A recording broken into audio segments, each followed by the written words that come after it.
Good morning everyone. आज म तपाईँहरूलाई खसीको पचौनी र आन्द्रा सफा गरेर देखाइरहेको छु। यहाँ सबै आन्द्रा चाहिँ मैले ओभरफोल्ड गरेर राखिसकेको थिएँ र एउटा चाहिँ तपाईँहरूलाई यसरी म ओभरफोल्ड गरेर देखाउँदैछु। र यसरी ओभरफोल्ड गर्दाखेरि चाहिँ आन्द्राको भित्रको मैला चाहिँ सफा गर्नको लागि सजिलो हुन्छ।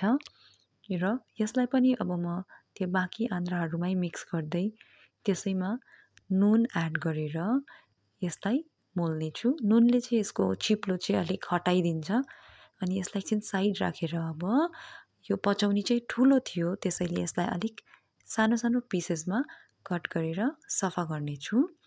यसलाई सफा गर्नको लागि चाहिँ तातो पानीमा डिप गर्दै सफा गर्दै गर्नुपर्छ। अब यो पिसेसलाई यसरी पानीमा डिप गर्दै निकाल्दै चाहिँ यसलाई सफा गर्नुपर्छ।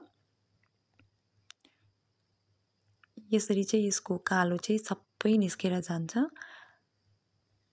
अब यसलाई एक एकवटा गर्दै म यसरी नै सफा गर्दै जानेछु। अनि यसलाई यसरी सफा गरेपछि यो पचौनी चाहिँ यस्तो सफा हुन्छ र अब यसलाई एकछिनमा चाहिँ मसिनो पिसेसमा काट्नेछु। र अघि नुन लगाएर राखेको आन्द्रालाई चाहिँ अब रनिङ वाटरमा यसरी सफा गरेपछि यसलाई बोइल गरेर कट गर्नेछु। यो चाहिँ स्लिपरी भएकोले यत्तिकै काट्नु असुविधा हुन्छ र यसरी बोइल गरेपछि चाहिँ यसलाई काट्न एकदमै सजिलो हुन्छ।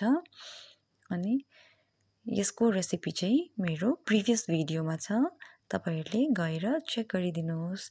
अनि यदि तपाईँहरूलाई यो भिडियो राम्रो लागेमा लाइक, कमेन्ट, सेयर अनि सब्सक्राइब गरिदिनुहोस्। Thank you for watching.